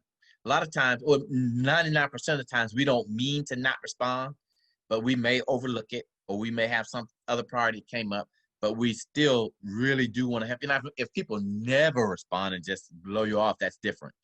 But if people tell you that they're busy, and I see one of my mentees up here that I owe a phone call to, I know she's just sitting there laughing at me, because every time she texts me, I say I'm going to call her. So I'm going to call her, and you know who it is. I'm not going to say anything. I'm going to call her today when I get off this phone call. But yes, be persistent. That's the main thing I can say. Be persistent. We don't mean to not respond. Okay. No, I don't think that you guys don't mean to. I'm just, just wondering at this point, this far along in the cycle, I just, I'm just still been trying to make sure that everything is just right. And what do I do, But thank you for answering. Send me your email in the chat. Okay. All right. Thank you. Okay. Other questions? I have a question. Hi, my name is Phaedra. I just was wondering about. You gotta tell us where you're from, who you are, where you're from. Yeah, my name is Phaedra. I recently graduated from Loyola Marymount University in LA, and I'm in Atlanta, Georgia, born and raised. So my question, which you all Dr. Reddick, you kind of touched on this, but I was just wondering, what is the proper etiquette surrounding reaching out to the diversity and inclusion chairs at various medical schools? Is it appropriate to reach out to them after you have your, application complete and your secondary, everything's in, or is that supposed to be like way in advance before, the cycle starts? Okay, great question. Great question. I'll give my 2 cents, and then Dr. Reddick can talk. You want to talk to them before you apply, because you want to take advantage of any initiatives that they may have. They may have some special programs, first look programs, things of that nature. So you want them to know who you are, ahead of time. Now, if you haven't had a chance to do that, then certainly I would just send them an email and tell them that you've applied. And, you'd love any kind of feedback. They won't tell you specifically about your application probably, but they might. depending on the school, some schools, as we mentioned earlier, would tell you about your specific application. But I would certainly reach out to them. They can give you some guidance. They can give you some information about interviews. They can talk to you about the school itself, help you to figure out, is it a good fit for you? But the people that take these jobs because they like interact. They like to help other people. And so I have not met a diverse inclusion person yet that did not want to reach out to students and be wholly available to students. So yes, I reach out to them early, but if it's too late for that, I would still reach out to them. Dr. Reddick, what do you say? I agree 100%. A lot of people do reach out to me early, and the earlier you reach out, the more instruction you have at every step along the way.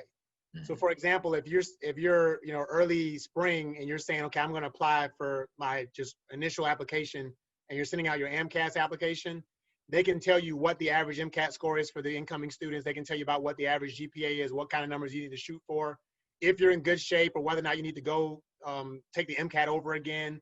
Those kind of things they can tell you from along the way. And if they don't know off the top of their head from your application, they can put you in touch with all the people that are important. And sometimes you calling just like an admissions dean, off the street by yourself, the same way the previous student talked about how busy people are and takes forever to get back to you. When you have somebody there advocating for you, it gets your foot in the door a lot quicker. So like if I call the admissions dean and say, hey, there's a student I want you to reach out to talk to them about whatever, they're a lot more likely to be receptive and get you a quicker response. And also the diversity deans typically are involved in the committees, the admissions committees. I'm on the admissions committee. I interview people for our medical school at Mercer. And so I kind of know the inner workings of how things go. And I can tell people what they need to do, what they need to be aware of going in. They can coach you at the initial application process, tell you about writing a personal statement, coach you during the secondary application process. I do mock interviews for people all the time. I did one yesterday. Last night, I did one last week. I'm actually doing another one next Monday. So they can do those kind of things for you ahead of time. And then also once you get in, if you happen to go to their medical school, you've already got that relationship. I mean, I have people that I, mentored when they were juniors in college that are now in residency. So if you actually go to their medical schools, then you actually already have that relationship and have one of those mentors I told you about. And if they're not going to be mentoring you personally, they can hook you up with other mentors. So the earlier, the better. I agree 100% with Dr. Jones. Great question.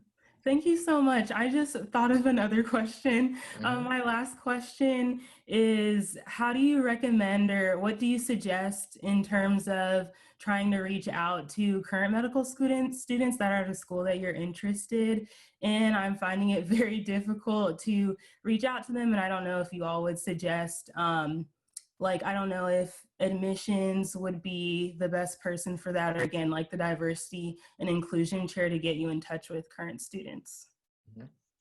Most schools have ambassadors.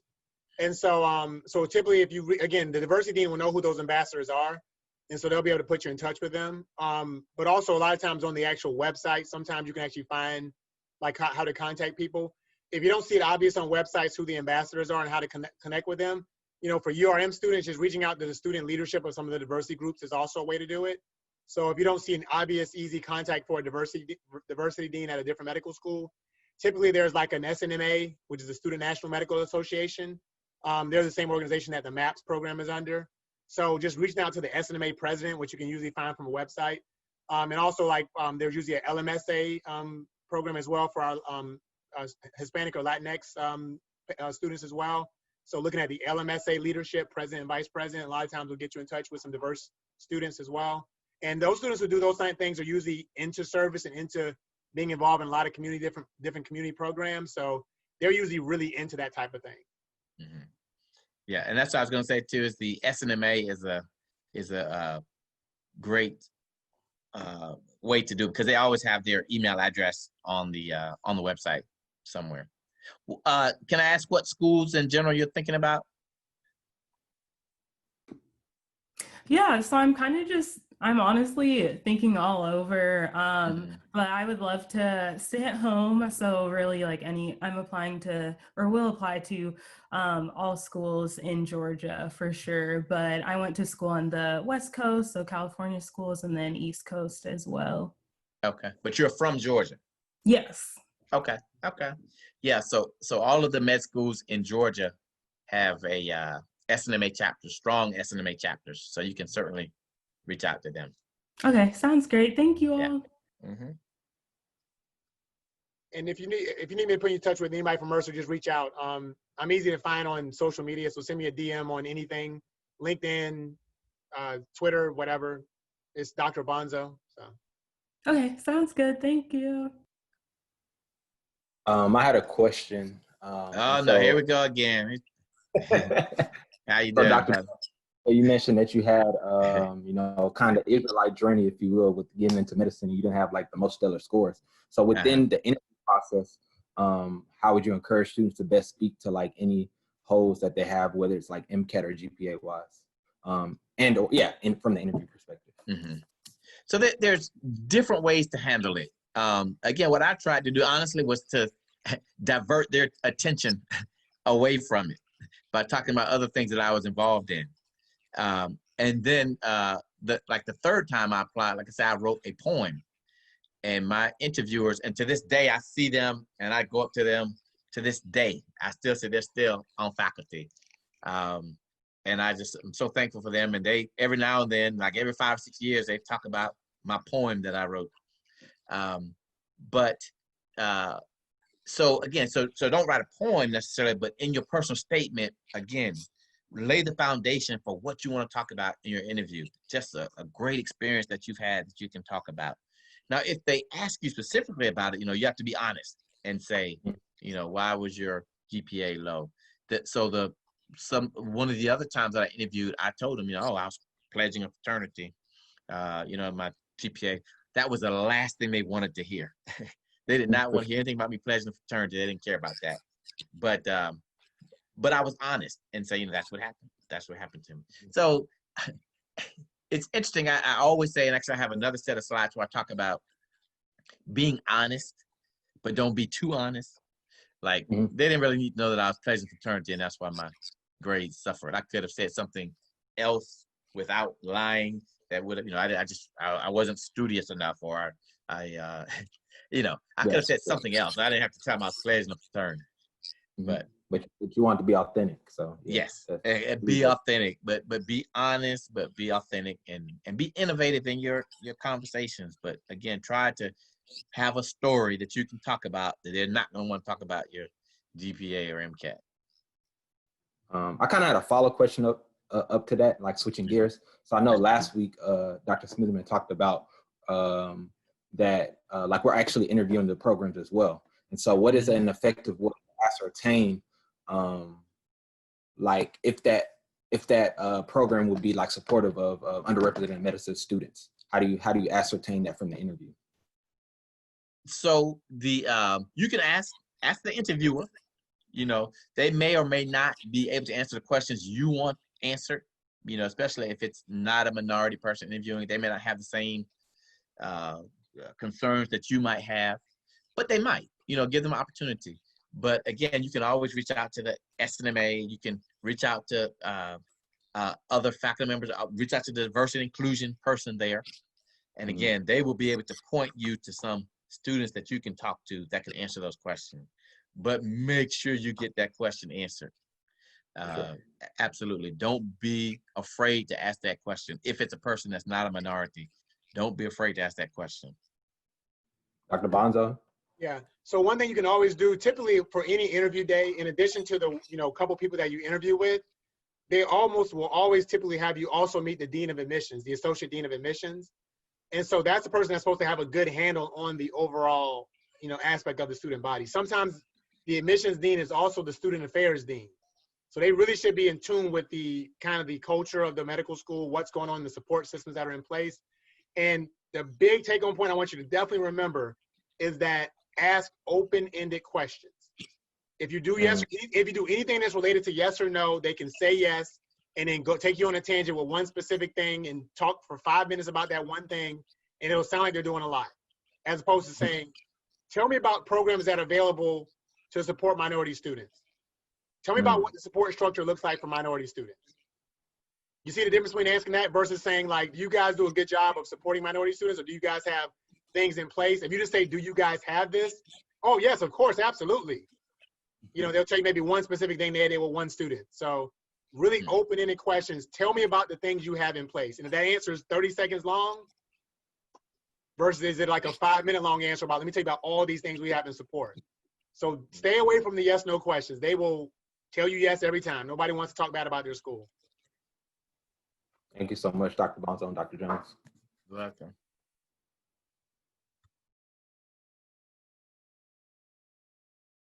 You kind of look like Drake in your picture.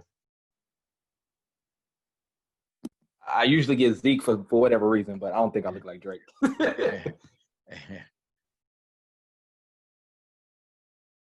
Any other question? Again, these will be all of the videos and PowerPoints will be available soon, hopefully on the on our social media, except for Meharry. Meharry, we did not get approval to record Meharry's discussion, so we will not be able to provide those, but everybody else will be on there. I have a question. Mm-hmm. Okay, hello, I'm Miracle. I went to Georgia State and I'm currently living in Macon right now. Okay. So my question is, I know this application cycle is kind of wonky, and I have heard that some people have already been accepted to medical school. So I was wondering, if someone hasn't heard anything, when and how should you write a letter of intent? Mm-hmm. We're real early in the cycle still. So if you haven't heard anything, don't be discouraged. This is still early in the cycle. Not early, but certainly not late. It's the early middle part of the cycle. But Dr. Reddick, you want to comment on that? Everything's pushed back right now. I know in Mercer, we actually started accepting some people for interviews in secondaries recently, even without an MCAT score, because everything's just pushed back so much. So don't get too stressed out. Typically, if you just call the Dean of Admissions and just check in and just send a general email saying, I'm just checking on the status of application. I know everything's delayed with COVID. Let me know if there's anything that I'm missing or anything that I can do to help with the application. Just send a general thing where you're not being pushy, but also just kind of saying I'm checking in. And always use COVID as your excuse for everything. Mm-hmm. I know everything's kind of crazy with COVID, so I was just checking in to be sure everything was going okay with the process, make sure I wasn't missing anything, or make sure I don't need to include anything else or give you any additional information. And Dr. Reddick touched on something very important that, if after a while, if you haven't heard something, make sure that your folder is complete, because I can't tell you how many people miss out, or you find out late in the process that they were missing some little small item or something got misplaced. So the onus is on you to make sure that your folder is complete. And schools don't mind you asking that question, is my folder complete? Yes or no? Okay. And I had a follow-up question. So for, I know some people are playing I'm going to apply to one school and see what my MCAT score is. Do you all advise doing that? Apply to one school? So your application could be verified, and then once you get your MCAT score back, then you apply to all the other ones. Oh, I had not heard that strategy before. I have to think about that one. It's what'd you say, Doctor? Can I jump on that one? Because I think that's a bad idea. Okay. Go ahead. The thing is about the MCAT is different from other standardized exams. The MCAT, I forget the name of the organization that reports it, but whenever you report your MCAT score, they always automatically report every single MCAT score you've ever gotten. So let's say you take the MCAT and you do horribly on it. You do a terrible, terrible, terrible job, and you say, okay, I'm going to wait until next year and take it again. When you take it next year, they're going to see your score from the year before, even if you did not apply to that school the year before. They will see every single MCAT score you've ever taken every time you report it. There's nothing you can do about that. So you applying to one place because you're worried about, I don't want to get a bad score and other people see it. Those other schools will see it when you eventually do apply. And the improvement in MCAT is what's most important. So like suppose you do poorly on the MCAT, and let's say you get a 470 on the MCAT, but then you take it like a half year later and you get a 510. If you apply to all those schools that you wanted to go to the first time and you didn't get in, and you apply again with a 510, those schools are going to take you. So they're not going to punish you, but they're going to see your grade no matter what. So there's no need to apply to one school, because the more schools you apply to that are within your means, that you can financially afford to apply to, and that you would want to go to those schools, the better your chance of getting in. So I definitely do not agree with that, only apply to one school, because the only reason to do that would be if you could hide your score, right? but you can't hide your score for the MCAT. You can hide other standardized exams, but you can't hide the MCAT. They don't allow you to. Actually have like a Okay. And so was your thought process, or the thought process you hear people saying is like, if I don't do well, I'm not going to apply to any other schools this cycle. I'm going to retake the MCAT. And Yes, I guess they don't want to get rejected from the school they want to go to. So if they got a bad score, they just withdraw their application. So there's a little bit of a myth that like if you get rejected from a school that you won't be able to get in the next time. Right. That it'll be that you have a kind of a bad taste in your mouth. They'll be like, oh, we rejected this guy last year. But that's actually the opposite has been my experience. Now, don't get me wrong, I've worked at 3 medical schools, so there's some limited experience, but at all those schools, and 2 of them I've been involved in admissions, is that you're more likely to have some camaraderie where somebody was like, man, I really like Miracle, but her MCAT score just wasn't quite what we needed. I'm gonna have to, we waitlisted her, she didn't quite get in. I really liked her, but it's too bad. When you apply the next year, they're gonna be like, I remember her from last year. Oh my gosh, she did way better than MCAT this time. We gotta get her. So they typically look fondly upon you. And I've been in a million admissions committee meeting where somebody says, this student applied last year, didn't get in, but retook their MCAT, or they did a post-bac So do y'all do this? and they're doing a lot better now. You know, that's actually favorably looked upon in most places. So you're not gonna like hurt yourself by not getting in. And again, the MCAT score, you can't hide that. They're gonna see that. But if you apply and get rejected, but you come back later on the next cycle with a better application, they're gonna look at that as a show of resilience. Yeah. I agree 100%. I kind of misunderstood your question initially. Yeah, because you know, it's almost a better strategy, like I said, to apply. I mean, if you get a lower score to apply, knowing that you're going to improve significantly the next year, because again, we look at, that's one of those things we talked about, distance traveled, and there are lots of things that you can travel a distance, and one of them is the MCAT. And so if you had a 488 the first time, you come back and now you get a 500, it's like, oh wow, she really improved. So it's not you know, and we like to see persistence. Oh, so she applied last year, she applied again this year. So yeah, there's no advantage in that scenario to other than saving money. But if you get a fee waiver, there's no advantage to only applying to one school. So if you've spoken to, you have friends that do that, tell them that's a bad idea. Okay, thank you guys. Mm-hmm. Are you applying to Mercer? I am. All right. Hello, Dr. Jones. This is Vanessa Jalen. I have a question. Yes. Yes. Thank you, Dr. Jones and Dr. Bonzo, for such informative information. Unfortunately, I just walked in front of my house and am unable to share my screen. Okay. But I have a question. Would you say that it is very late for first-time takers to take the MCAT in January 2021 and still apply for this cycle? Every school is different.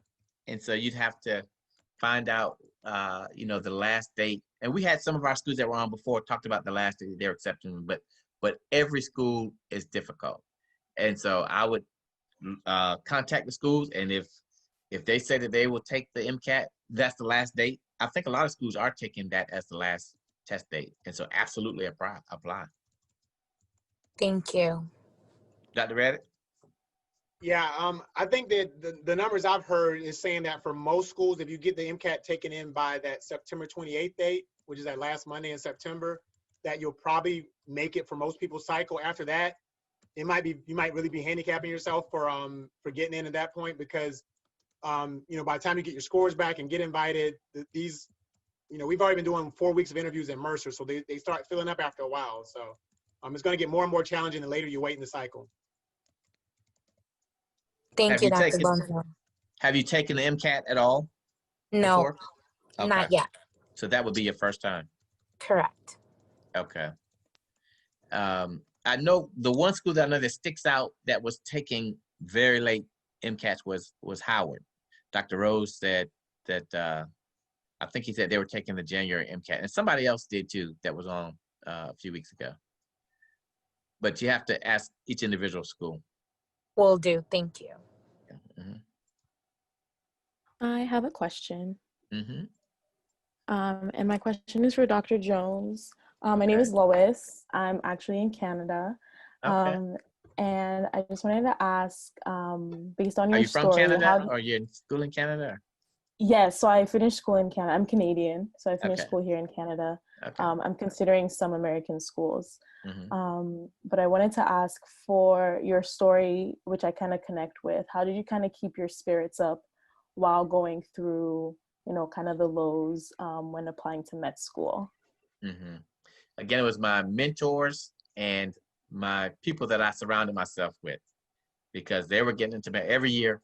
Different ones of my friends were getting into med school, dental school, professional school, and so I'm always kind of like that in general. I don't let myself get down about much anyway, but I just surrounded myself with people very positive. And my mentor, and I didn't even realize it, but Mr. Blocker, the same guy that I saw, he gave me he gave me a work study job in the Office of Health Professions, where he had me basically just filing applications from our students. And I didn't know until later he told me that he wanted me to spend time going through looking at all the people that were getting accepted and what they were doing and how disciplined they were. And so I didn't know that was his strategy for me then to do that. So I'm very grateful to him for doing that. But I think surrounding yourself with good people, asking the right questions, experiences, even though you may be being challenged, go to a summer program where you can shine in a summer program. Or if you have to go to a post-bac program, don't hesitate to go to a post-bac program and shine. Most people do so much better in a post-bac program than they did in undergrad. Your mindset's different. You don't have the same issues as you do with a post-bac with undergrad. And so there are lots of different ways, but the main thing is don't give up and find yourself a good mentor and surround yourself with good people. Thank you. You're welcome. Any other questions?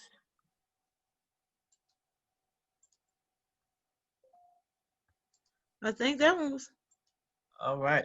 Well, again, Dr. Reddick, thank you so much for participating in your great words of wisdom and for doing everything you're doing over at Mercer, all 3 campuses. We really appreciate you. And we'll be calling on you again. And we want to thank all of our students for participating throughout this series. And we're just going to have a small hiatus. We'll be back. Like I said, medical students will be presenting. We're going to have another expo with another group of medical schools coming up probably sometime in mid-October. And we'll have lots of other information coming your way. So again, thank you. Please reach out to us. The videos will be up soon. I want to thank Dr. Hubbard, who's my Chief Operating Officer and my right-hand person, for facilitating this throughout this entire process, as well as my assistant, Jada Young. She's not on tonight. But again, thank you all for participating, and we will be in touch soon. Good night.